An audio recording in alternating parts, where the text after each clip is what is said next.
Hello, welcome to Kingdom Heirs Book Club. My name is Renee, your host for tonight. We are reading 9 to 5 Millionaire by Jemal King. I hope you already have your books. If not, Jemal King is giving the book away for free. So definitely you can go to his website, jemalking.com, and get you a copy. Tonight we're reading chapters 5 and 6. Again, my name is Renee, your wealth coach. Just take a moment to subscribe to the channel so that and turn on your notifications so you know when we're doing it every other Wednesday from 6:30 to 7:30. So you can definitely get a notification.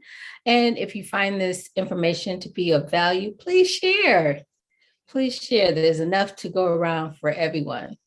So tonight, the part that I want to go over is that Jemal talks about multiple streams of income. And did you know that that's a scripture in the Bible that talks about, 7 streams of income, at least have 7, if not 7, 8, because we don't know which one is really going to make us rich. I mean, we have an idea, we have a plan, we have a strategy by now, right? If not, come and join us. We play the cash flow game every Sunday at 3:00 virtually, and you'll learn some strategies. But let's talk about what 7 streams of income looks like. Now, one of the things that he talks about, of course, there's earned income, and that's something that you make from your 9 to 5 job. And that's your starting point for a lot of us. That's where we start. We go to work, we bring home a check, and we manage the money that we bring home. And so, of course, we take care of our needs. We pay ourselves first. And out of that money, we invest. And hopefully there's enough money left over for wants as well. So that's one. Another one is intellectual property. You ask, what is that exactly? So you see this right here. That's a book that I wrote. It started off as an ebook, and now you can get it on print from the Amazon.com. It's called Living in the Overflow. So that's intellectual property. And with this is an intellectual property. This is something that you can write yourself, and no one could ever take this away from you. Now, with this book, Jemal wrote a book. It tells about his journey from a little boy to an adulthood into becoming a multiple millionaire. And this book, I don't know that he sells it on Amazon, but you can go to his website. So he cuts out the middleman, sells it on his website. You can get his book. From this book may lead to, within this book, one item could be multiple streams of income. What do I mean by that? That, okay, once we read his book, of course, we're buying his book. He makes a profit from that. Then people that read his book, someone may approach him like, hey, come and be a speaker at my place of business, or I'm having a convention, I'm having multiple speakers come in. I would like to have you come in as a speaker. People pay you to come and speak. So he can come and just talk about, this is his story. So you can write your story. But in this story, it gives you some wealthy mindset strategies that he has developed over time. So he can talk about that in a speech, and people will pay him for that. He can also, he has already done that. When he wrote this book, he automatically wrote out a workbook. It comes along with a workbook. That's additional profits that will come in. So you could take one stream and extract it into different multiple streams of income. So this is intellectual property. That's one. Then we have our earned income. That's another. There's also business income that out of this, and then also out of this, he now has online classes. I have the same thing. That's another source of creating something that puts money into your pocket. So for instance, online classes, you can, this is a video. So say if I make this into a course, you can make your book subject, the subject in your book into a course. And so that's another stream of income just from this one, sitting down, taking the time to write a story, because I'm sure that there's something that you've mastered along the way that you can teach others. There's others out there that would like to learn the skills and the shortcuts that you've learned. So this could be a course. So that's another stream of income. So you could take one thing and whatever you create, just take the time at the very beginning and say, what are 8 streams of income that I can extract from this idea? So that's one way. The other stream of income, so you can create a business, and I'll show you how you could just tie it all together. So there's rental income. And I don't know if you guys can't see it, but see, I got a little house up there that says for rent multi-dwelling. So you can get a multi-dwelling property. Let's see if I could take this down without. Okay, so here's a 3-family unit and it's for rent. I can rent out this entire building and receive 3 checks from 3 different tenants. That's rental income. Now I do run my business. My real estate business is a business. So that gives you other streams of incomes as well. Property management. You could do lawn service. There's so much you can do. You could do plumbing, electricity. You know, you can just really grow and get multiple streams of income. So there's business income. Also from business income, you can own a laundromat where you don't have to be there every day. You just set it up, put coin washers and dryers in there. People will come and use your business and you just collect. You can own a car wash. That's a business where you can set it up. You don't have to be there every day. People will come in, drop their coins. And again, that's a business where, you know, you just call it a cash cow, meaning that you set it up and people come in and pay cash for the service, and you don't have to be there to run it on a day-to-day basis. There's also dividend income. So if you buy stocks in blue chip companies, mostly, not all blue chips, but companies will pay you if you own their stocks, either quarterly, every 6 months, annually, however they have it set up, they will send you a check off the profits from the company. That's one way that they, you know, encourage you to buy their stocks. Now, you know, at one time I did have it where, you know, of course you want to, you know, you get excited about receiving that profit. But again, dividends puts money into your pocket. You're looking for businesses. You're looking for intellectual properties. You're looking for investments that put money into your pocket. So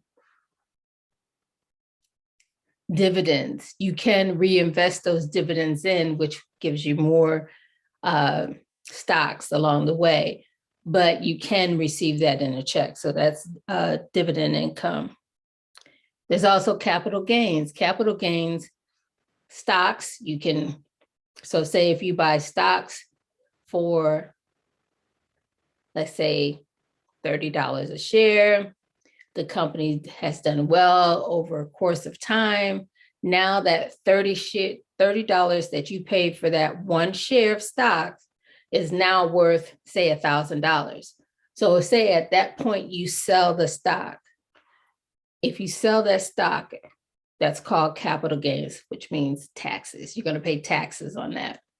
Same thing for real estate. For people that flip houses, you buy a house, you fix it up, you sell it for a profit. Everything is for a profit. When you sell that house, there's capital gains. Now, one nice thing about when you have rental property, if you sell the house and you buy another house within a time frame of, say, 89 days, and you buy something equal to or greater than the house that you sold, you don't pay any taxes. So there's ways around that. So there's capital gains, the money that you make, the profit that you make from an investment. Now, there's also royalties. Now, I have some friends out there that write music for celebrities or write music and it's sold. And as long as that record is playing, so say like, for instance, Dolly Parton and Whitney Houston, she was singing the song, I Will Always Forever Love You. Well, Dolly Parton wrote that song. So every time, now she made that song very popular. But anyway, we're talking about multiple streams of income. And so, and just to just give a brief summary, I was talking about royalties and how Whitney Houston was singing the song, I Will Forever Love You. And Dolly Parton wrote that song. So every time that song is played, which is still played today, Dolly Parton gets the check for that. So if you're creative and you write songs, they will even pay you for your photography licensing. So you can definitely have a list of multiple streams of income. And so far, Teal, what we've talked about is, of course, there's the earned income, which we get from our 9-to-5 job, reading the 9-to-5 Millionaire. And so that's one. We talked about rental income. And I don't know if you see my little display here.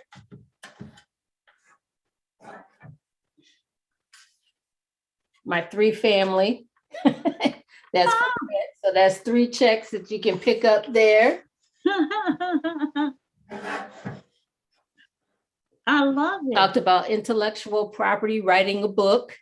And from that book, that's one of the things that Jemal was talking about, that from this book, he has a workbook, he does speaking engagements, he has his online course, which we've taken or have, purchased. So you can take one thing and extract 8 streams of income from it. We talked about dividend income from, buying stocks, capital gains, when you make a profit off of your stock and you sell it at the higher price, that's the capital gain. So there's 7, 8 different ways that you can put money into your pocket, profits into your pocket. And that's our goal. And so multiple streams of income, of course, there's a risk of a stream drying up. So let's just say our earned income dries up, but yet we got rental checks coming in, we have dividend checks coming in, we have intellectual property checks coming in, we have online classes, people are just taking our classes galore. You still have 7 strong streams still coming in, so you're not going to be so much worried if one dries up, because a stream has the ability to dry up, but that's okay. But if that's your only stream, yes, you are in trouble. You are in trouble. And so that's the whole journey that we're on. We're on the road to making millions. We're on the road to where we have things that are working for us while we sleep. We don't have to worry about it. Yes, maybe at the beginning you got to put some work into it, but we talked about like the business income, like having a like a car wash where people just, you go and swipe your card and go through the automated car wash. Or if you have a laundromat, you can definitely have different streams of income coming in. And we learned that when we play the cash flow game. You know, we start off, we all have our salaries, we have our bills, but in order to win the game, you got to get assets. And so throughout the game, by the time you're done, you got businesses, you have real estate, you have stocks, you have a variety of things. And so you don't want to just have one or two streams of income because, first of all, we never know when those streams are going to hit. You know, things do happen. You know, we don't ever know. There's no guarantee that it's going to hit, but we're going to plant some seeds out there to whereas we're not going to be so concerned or worried. And by us thinking about, okay, how can I make 8 streams of income out of this? Or how can I make 8 streams of income out of my property? You know, if I have a piece of land and there's already a building there, can I build a garage? Can I build another property? You know, you just got to think outside the box on how you can create different streams of income. So that's the part that I wanted to share. And unfortunately, I'm going to play some of chapter 7 tonight, but I just wanted to share about the streams of income. And I was like, so glad to hear that because I was wanting to talk about it. And then we started, it happened to come across in the book. And so, yeah, like Jemal, he has real estate, of course, but he also has daycare centers, and he also has the security business. So not only, you know, he was a police officer. So not only did he take his skills from his job and create a business from it and then employ his family, you know, those are the things. Like if you're on your job, you know, nowadays you have to create your own training books because they don't have them anymore. And so just think about some ways that you have made your job much easier. You've come up with processes. You can become a consultant and make way more money than sitting there as an employee. So you want to constantly just be expanding your mind, like, you know, how to make systems easier and simpler. And then, you know, turn around and go back and have your company bring you in as a consultant. Who knows? Who knows? It's a multiple stream of income. So I'm going to go ahead, unless you have any questions before I go ahead and play chapter 7 for us tonight. Good to see you. I'm glad you came out. Mm-hmm. Let me.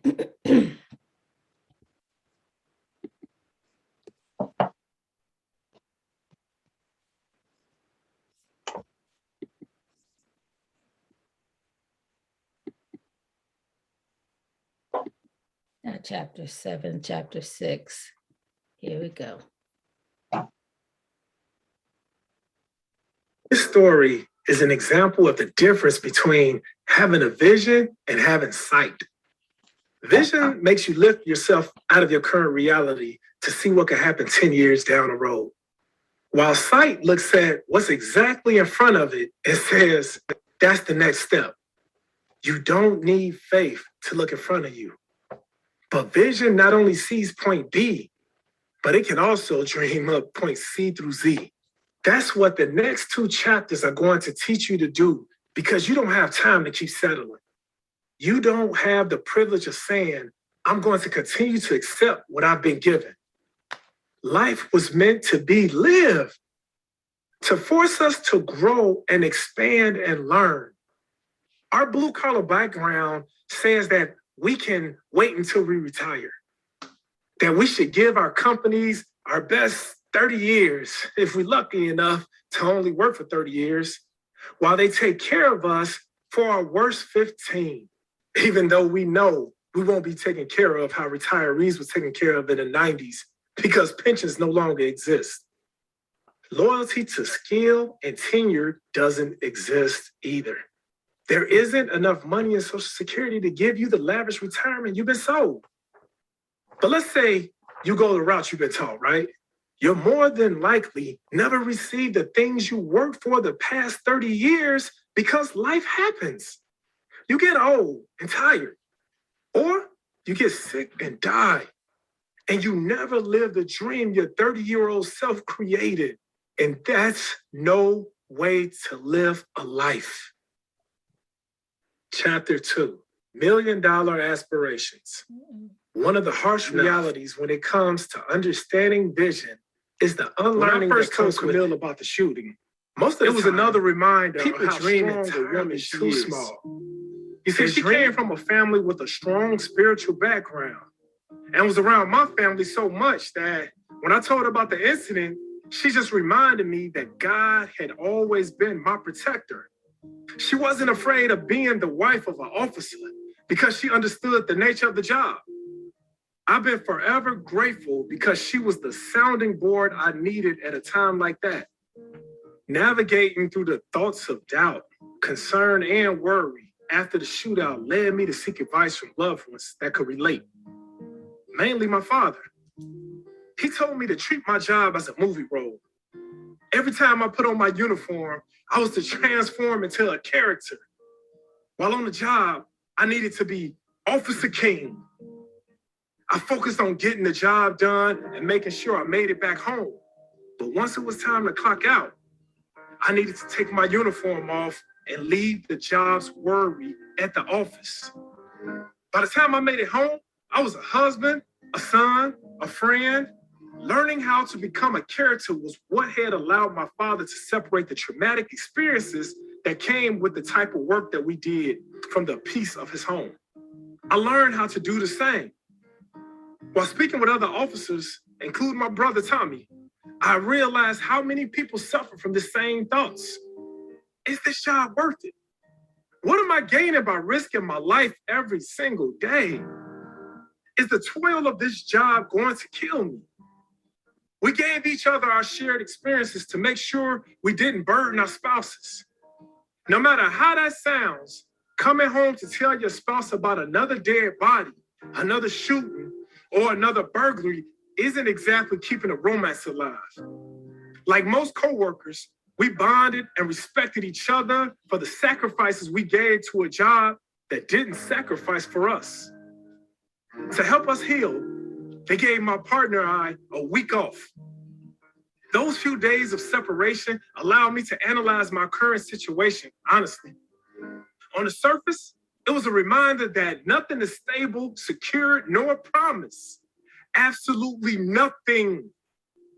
We think we get into these companies to rise in the ranks and establish ourselves as being of power, and we don't know anything in reality. As an officer for 20 years, I served under 3 presidents, 3 mayors, and 8 higher ups. No person really is in charge. The systems are. It's the systems that govern us, not people. Do you know what stays the same no matter who comes into play? That's right. The systems we established from generations before. Unless we're intentionally shifting what allows the systems to run, what are we really changing? It's so dangerous to define yourself as your title. You're mayor today and a former politician tomorrow. What happens when your only successful vehicle comes to a close or an abrupt stop? Do you allow yourself to go into an identity crisis? I mean, just think about it. Over the last 20 years of your career, somebody's been calling you captain or supervisor or manager. You know, that title gave you a sense of pride. And all of a sudden, once you retire or get fired from your job, who do you become? You're no longer now captain or lieutenant. Now you're just whatever your name is. Do you fight to be recognized by your past accomplishments, or do you rework your vehicle to accommodate your goals? Your vehicle is here for you. I'm gonna repeat that because I really need you to understand what I'm saying right now. Your vehicle is here for you. You are not here for your vehicle. One destination, 7 vehicles. For a moment, I like to revisit the idea of having multiple vehicles to get you to one destination. When I say you need multiple streams of income or multiple vehicles to accomplish your goals, I'm not saying every stream needs to be substantially different to the next. One of the most efficient ways to leverage one stream of income is to attach smaller streams to it. For example, if real estate is the overall vehicle, then each building should be attached to its own goal as a smaller vehicle. That way, the vehicle is going further than it would exist in a singular form. Another example of having streams that coexist with each other is Toni Morrison. For you guys that don't know who Toni Morrison is, Miss Morrison was an author, a professor, a novelist, a poet, an international speaker, an editor, an activist, and more. Usually all at the same time. There's a story she shares in her documentary that details how she dropped her son off at school in the morning and take notes in the car while in New York traffic on a novel she was writing on her way to her job as an editor and do the same on her way to be a professor. She carved out specific times of the day to devote to writing only, all while helping the likes of Muhammad Ali and Angela Davis with their book releases. When asked about how she balanced it all, she told the narrator that it was easy because she was wearing the same hat in different ways. She was an editor of books, a writer of various literary forms, a speaker, and a professor for Princeton's creative writing program. Her entire life's work surrounded one thing: using her words to tell impactful stories. Sometimes the streams you've been thinking so hard about are just new versions of the same stream you already have access to. It won't always look like your hand being in pots of different kinds. Instead, you'll notice your hand being in multiple pots of the same brand, but with different functions. Written this way, and each stream allows for the next to manifest itself. That way, your streams are attached to your gifts, talents, skills, scope, and preferences. It doesn't have to be like this for you to find success, but it sure as hell helps you balance what's going on in your life if at least one of your streams goes back to what you do naturally. Your job, your income, and your circumstances can all change at any moment. What do you invest in that transcends time and events? What goes back to the core of who you are and what you represent? If you can't answer that question clearly, then you need to figure that out quickly. The longer you don't know what makes you stand out, you'll always be told by someone else. Blue collar's kryptonite, white collar's living water. This kind of language isn't new for the rich. The wealthy spend hundreds of thousands on being in environments to hear the concepts being used in this book.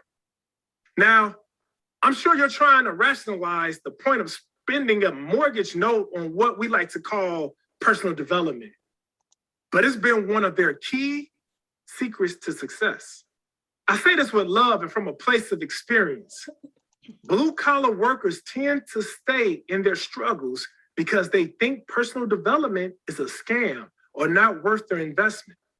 The fact that you're reading this book right now is monumental for these reasons. The concept of paying for something that grows your character rather than testing for a certificate sounds foreign to the working class. Everything we do in the blue-collar world has to be attached to something tangible. We'll get a master's degree for the sake of a degree and an extra $10,000 to our salary, knowing we aren't passionate about the concentration. Getting people to understand the importance of character building is hard when character isn't a skill set. So when the gap between $40,000 and making $400,000 is personal development, people's eyes roll. There are plenty of scammers waiting to eat off people's need for motivation, guidance, and inspiration. But that's every industry. What company, brand, or industry do you know that doesn't have bad apples? For whatever reason, personal development is treated like the unwanted stepchild in business by those who need it the most. The people that need the most inspiration are the ones that shun it. That doesn't make any sense to me. Let's relate this to the example we use for multiple streams. Self-development is what keeps your vehicle maintained. Feel like you're running low on hope, strategy, desire, passion, or even community? Attend a conference, take a course, hire a coach, sign up for a webinar, buy a book, join a book club, or enter a mastermind. Working harder doesn't get you re-inspired. New information, outlooks, and strategies do. But if you think it's a scam, you'll never have access to the fuel that keeps your dream going.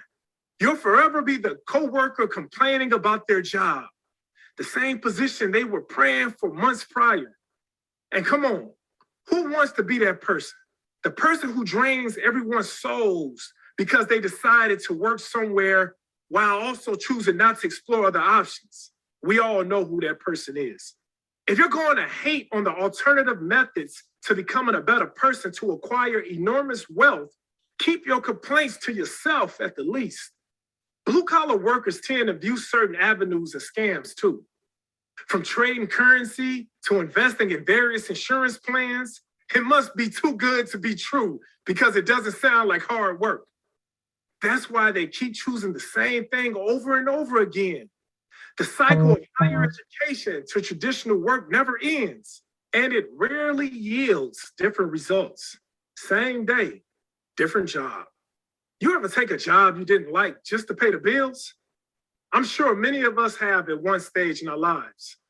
If your purpose is strong enough, you'll learn about things you might not be the most passionate about, but you're focused on finding the vehicle that'll get you to your purpose. The hardest part for so many is that we learn the only way to earn money in this world is to work harder than everyone else. Now, I'm not knocking hard work, but I am knocking the mindset that says it's the only way you can create an income. As you know, I'm not a fan of quitting your job prematurely. I'm pro multiple streams of revenue existing in your households every month. For most of us that aren't built like the late Toni Morrison, we have to take the time to study vehicles that we might not care about, but we're capable of using until we find our right matches. That's the stage I was in when I realized I was over my job. But I didn't know what the next vehicle was. The first step was to figure out what I didn't know enough about and to start brainstorming what I thought I could do. But while I was ignorant of what was next and what I needed to look into, here's what I did know. Until that time, I had never, and still haven't, met someone who didn't complain about their job. People will brag to the world about the perks of their city job, only to depress their coworkers on the clock Monday through Friday. Come Friday evening, there's the rat race of the weekend, the 48 to 60-hour time period to fit in family time, rest, grocery shopping, self-care, eating, block parties, sporting events, and exercise before Monday morning appears again.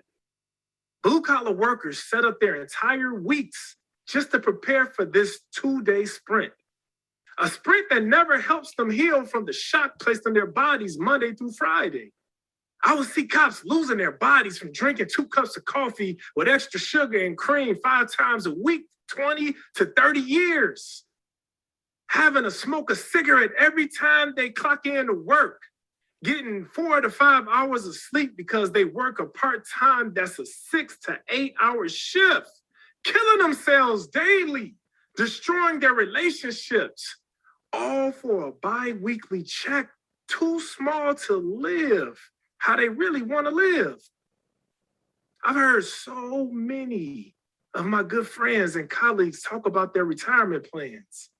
It saddens me that there's this facade out there that someday we will start living the best version of our life after we have enough money to retire. Now, don't get me wrong. I'm not saying blow your money on silly things today. I'm telling you to do something about your income now so you can start living your best life. The retirement dream is a myth.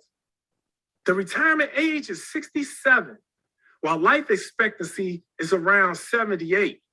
So you're supposed to work for 50 years to enjoy 11? Maybe? Man, start enjoying your life now. No one is guaranteed tomorrow. That's what I know for sure.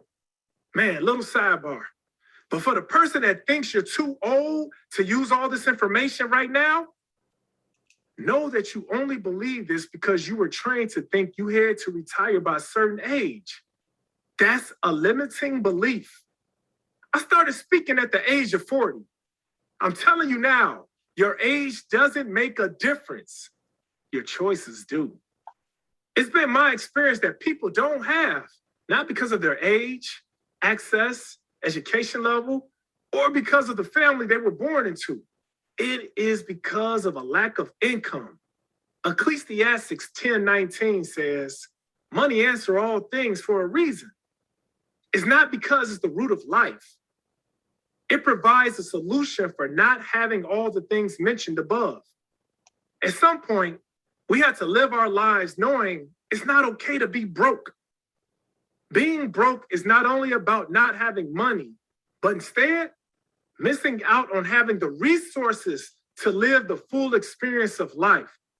That's right. I said the full experience of life. Be real with yourself. You got comfortable, right? Listen, being comfortable is not only selfish, but it's crazy. What happens when life comes and punches you in the mouth? When an unexpected bill comes, changes occur in the economy, or you lose your job? The reality is you don't need to spend less or get another certificate. You just need more income. You only have to do two things differently this year than you did last year. First, learn something new each day. Second, execute on that newfound knowledge. My good friend likes to say, wisdom is the application of knowledge you acquire. If you do these two things, you can guarantee yourself a fantastic year ahead. Come up with the vision of your life you want to live and execute. Tailor your learning to what you need to understand to fulfill your vision. Ask yourself questions like, how much does it cost to live my dream life? How come I don't have it? Afterwards, assess your current routine. You see, success has way more to do with the routine than it does anything else. Things will happen in your life, but your routine will keep you on track to become the man or woman you want to be. Don't let life come and knock you down. Figure out why you've been so willing to invest more in the legacies and fortunes of families you never met by working their visions than your own legacy. From Baltimore with love. Going back to the week I had off after the shooting, my phone was being blown up with calls from loved ones checking in. Some were told I got shot. You know how word travels. While others were just seeing how I was doing mentally. I had to do a lot of story corrections, so they knew I hadn't been shot or injured. I was happy for the love, but the best call I received came from my friend who played in the NFL about a week after the incident. We talked about what I experienced. His heart encouraged him to invite me out to his place in Baltimore to get my mind off of things. There wasn't an ounce of hesitation in my voice when I told him I'd come out right now. I reached out to my brother and my boy Vince, who was also a police officer, to make plans immediately. I didn't have any expectations how the trip was going to go. I just knew my friend invited us out, and I hadn't seen him since he started playing football in the league. The days that led up to us driving out to Baltimore were spent focusing on the reality of my current situation. I was using the time to digest that incident like that could happen again. And it could even be worse next time. For the first time, I was completely taking care of myself, with this being the first significant job I ever had. At 22, I kept replaying the phrase, I just started, and I almost lost my life and my job. It might feel redundant, but I was so conflicted because this was the opposite of what I had been taught my entire life. I was raised to believe in job security, and this idea of messing that up conflicted me. Imagine how my family continually preached about this one thing, only to have it nearly jeopardized. Despite the cognitive dissonance, I accepted job security as an oxymoron. Anything given to you can be taken away. This was a forbidden conversation on the job and even at home. Blue collar workers know their jobs aren't secure, but they need something to believe in, so they'll continue to work. It's a process of lying to yourself to keep your sanity. They're not happy, but they pretend to be because that's the culture. And you didn't speak of these things because it would show potential weakness, a weakness that was just an awareness of your worth. For those willing to dive into the uncharted waters of questioning blue collar culture without bashing its foundations, exposure is the pillar to help reveal the depths of why we do certain things.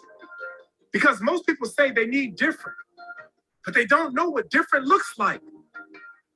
I was headed to get this exact lesson as we drove to Baltimore, and I didn't even know it. What time is it? It's Millionaire Moments time. Now you know what time it is. It is literally time to think like a millionaire. Remember, you can't be a millionaire if you don't think like a millionaire. So this is the portion of the book where we stop reading and we start thinking. We stop reading the narrative of the book and we start looking at our own lives. This is the part of the book where Jemal blesses us with the opportunity to think about our personal lives. And this is the statement that we're going to reflect on today. What's the facet I've created to help me cope with living a life I'm not satisfied with?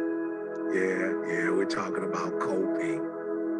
Yeah, what parts of your life do you know you're not satisfied with, but yet you've created a facet, you've built a wall, or you told yourself something that isn't true just so you could cope with the fact that you're not where you know you should be. All right, we want you to think about that, and we want you to write it down. That's what this is all about. It's about writing it down, not so we can see the narrative, so that we can create our own narrative, the narrative that we want to create today, right now.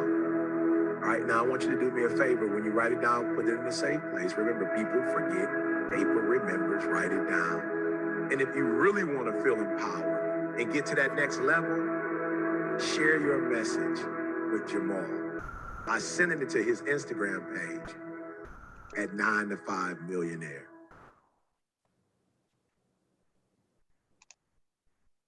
So what are your thoughts there, Teal? Can you hear me? Yes. You can. Yes. Oh, good. You couldn't hear me the first time. Thank you for playing that. He really had some nuggets in there that resonate with me. We share a lot of thoughts and opinions the same way about it. Not relying on Social Security to take care of us in our retirement. I don't think there's going to be enough there by the time I'm ready to retire. So I'm not counting on that. Some of the other things he said, gosh, I'm like drawing a blank because I was listening to it and there was so much. He talked about his friend who invited him to come out and take a break after he had gone through that shooting incident in Chicago. And his friend was in the NFL and just living a very different life, and how eye-opening that was for him. Not just the other thing he said was that it's never too late. Like he didn't start on this whole journey until he was 40. And so don't be thinking that, it's too late now. Whatever moment in life that you're at right now is the perfect place to start if you haven't started. And if you have started, just keep on going. That's right. That's right. Yeah. Yeah. That's right. And there are pivotal points in people's lives where, something happens that changes your whole thought process. And, Yep. we are living in a day, we're in the middle of a pandemic. And to think that so many people did not make it. And matter of fact, I was on the phone, Zoom call at work, and there's my boss's significant other tested positive, and he's fully vaccinated. And I mean, they have lived this whole year plus very careful. Even if they got together with the family, they would sit outside. I mean, just lining everything up. But again, back to my point is that there are no guarantees to life. There's no guarantees to our jobs. And so, but the one thing that he said, with that said, we still have to live a full experience to life, live our best lives. And, I'm in my 50s. Right. In my 50s. And like you said, learn something new. Just being on the internet every day, I'm learning something new. And then implementing that new thing. And I'm telling you, during the COVID, I've used this time to just build the business. I'm just, I didn't focus on what's happening out there in the world, because you'll get stuck.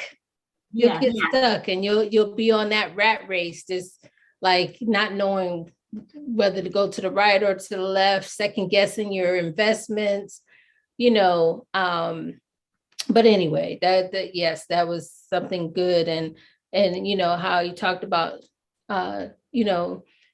just using your talents to the max, like Toni Morrison. She was a writer of books, but yet she was an editor and she was a speaker. How many things can you just extract? And you'll find that when you tap into your talents and your gifts, you'll never go hungry. Someone will always be calling you for something. I'm a cosmetologist, even though I don't do hair anymore, but there was always someone needing their hair done. So I never, wanted for anything, because I know at the end of the day that, hey, I can do a haircut. If it gets tight, I know I can do a haircut. I can do a perm. I can, do something. I can go in there and bake my best pound cake, whatever. You just got to sometimes just take a moment and reflect on what all the talents that you have, all the experiences that you have, and share them to the world. And you can make money from it if you like.